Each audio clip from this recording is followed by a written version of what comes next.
Okay, so you've seen them everywhere, or maybe you haven't, and I'm talking about the DJI OSMO Pocket 3.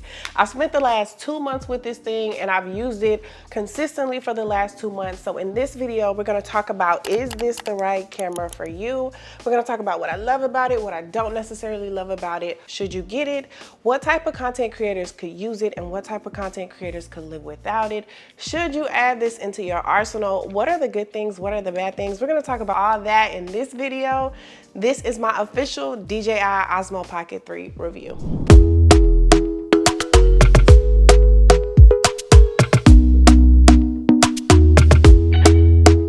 Talk to me nice, talk to me honestly.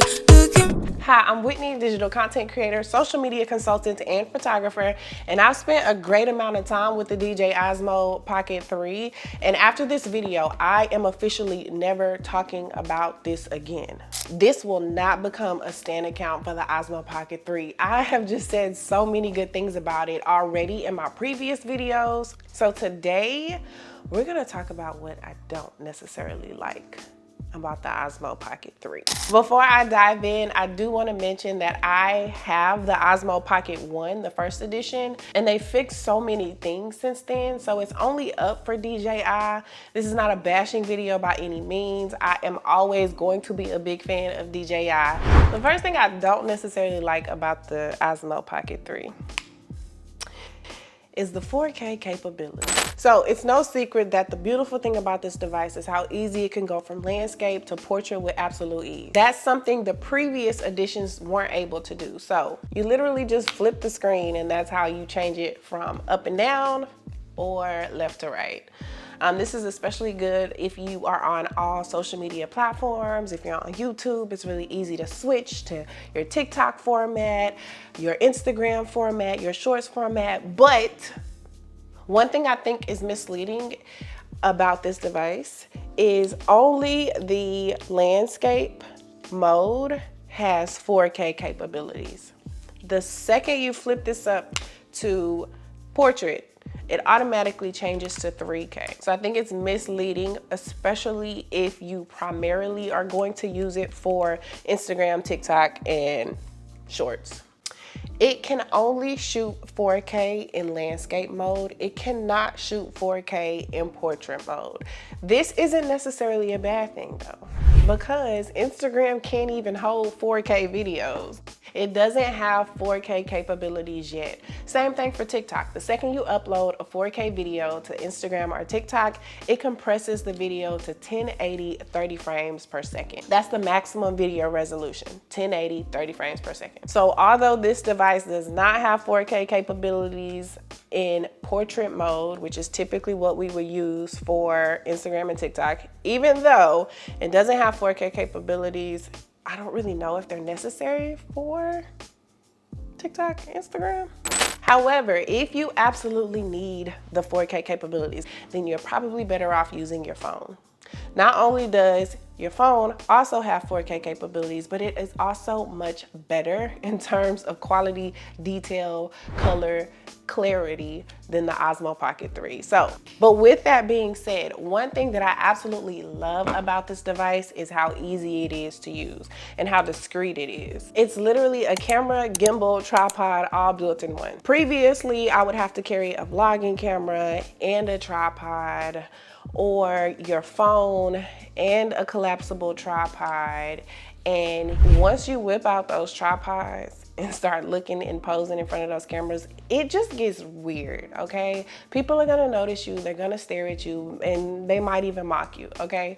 This, the size, the convenience is just unmatched. It's so unnoticeable. I could go and prop this up on a ledge, stand in front of the ledge and get the content I need, and nobody will ever know. I literally went from not ever vlogging. I've had this thing for 2 months now, I think 3 months. I'm gonna have to do the math, since March. I've had this thing for 2 whole months now, and I went from not ever vlogging, especially not out in public, to now I take this thing pretty much everywhere, and I am certain to capture whatever I need to capture because it's just so easy. So if you're looking for something that will give you like that extra push, or maybe you're nervous or you have anxiety about filming in public, then you're gonna love this. But on the flip side, one thing that I cannot stand about this device is the protective case. So I grabbed the creator bundle and it comes with an extender, a battery pack, a tripod, a mic, a bag, a hand strap, and an extra wide lens, and a protective case. And the protective case sucks. It literally protects nothing. DJI, you could have done better than that. What happens is you end up plopping it into your protective case. As for me, I throw this in my backpack, my purse, my back pocket, it be everywhere. But what happens is the lens is just so like, you can easily just move the lens, and now even though the protective case is on, the lens is exposed. And so what was the point of having a protective case? Throw it out, we don't need it. But I found a solution. So this is an Amazon protective case. And all you have to do is snap it on and snap it off to protect it, and then snap it off when you're ready to use it. My hands are so dry. I could have put some lotion on. I'm not re-recording this video. With this protective case, I am able to pretty much lug this anywhere and it's protected. The only downside about this case is that it does not have a place for the extra lens that comes with the DJI. So it comes with this extra lens. It's a wide lens, and it is magnetic. It just pops right into the protective case, the one that sucks. It pops into that, but this protective case that I have on here doesn't have a place for it, so I just throw that in the bag. I actually am not a fan of the wide angle lens, just because as someone who watches video a lot, I noticed that it warps the size of the frame, and so I never use it anyway. But this case, I'll pick this one over the factory one every time. Next thing that I say was not because I fixed it, but next thing that I was not a fan of was the gimbal. Okay, so it has this cool ability to smoothly move the camera as you move, and it's supposed to move it nice and fluidly so you don't get any of that bounciness or that motion blur. So, but one thing I noticed when I first got the gimbal is that if you move too fast, the gimbal will move just as fast. And it looks terrible when you go to edit it. It just makes you like dizzy, and it's just not fluid, it's not smooth. So thanks to one of my subscribers, I realized that there's a whole setting that you can change in the DJI OSMO Pocket 3. So you can change the speed of the gimbal, and that fixes the problem. One thing that you might find helpful is the selfie capabilities. You're able to pretty much track your movement. So if you're shooting solo, which a lot of us do, you're able to set the gimbal to follow, and once it's on, it'll just follow you around. So this is great if you are a vlogger or someone who creates solo content. Basically, with this thing on, you're never out of the frame. It just follows you around the room. It also has glamour effects, which I actually keep off because I like to do my editing myself. But it does have a built-in filter feature. So if you want that smooth, like softened skin, then you have that ability. And then it also has like time lapse, slow-mo, and then panorama. Also super convenient is how easy it is to just grab the content off of your DJI and onto your phone. This is super helpful when you're like trying to post things on the go. There's an app, you just download the app, connect your device. It's super easy.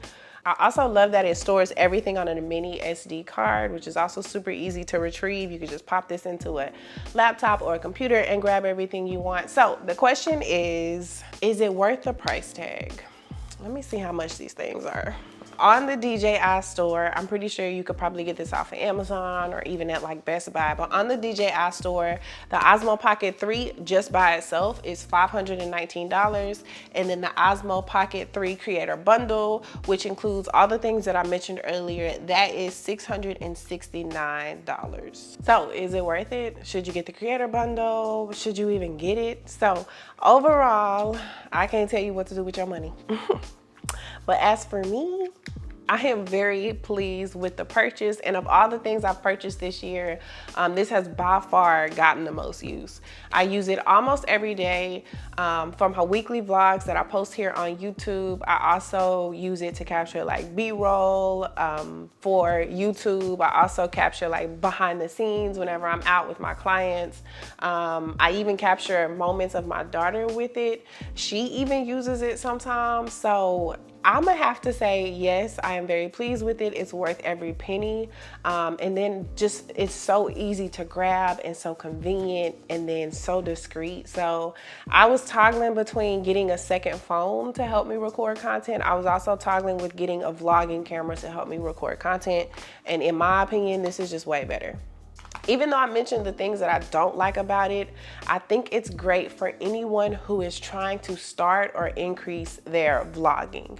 It's just the perfect camera to vlog with. If you're not trying to branch out over here on YouTube in this space, then I honestly don't think it might be worth it. So for instance, if you are strictly on Instagram and TikTok, and you don't ever plan on getting over here on YouTube, then no, I really don't think it's worth it, because the only reason I use it is for YouTube.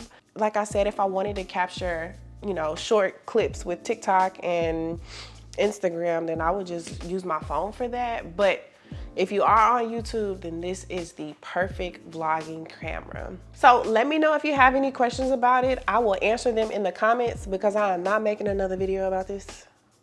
I've just given it too much glory on my page, like, and they're not cutting me no check. So links to everything mentioned are in the description box, but I will catch y'all on the next video. Bye.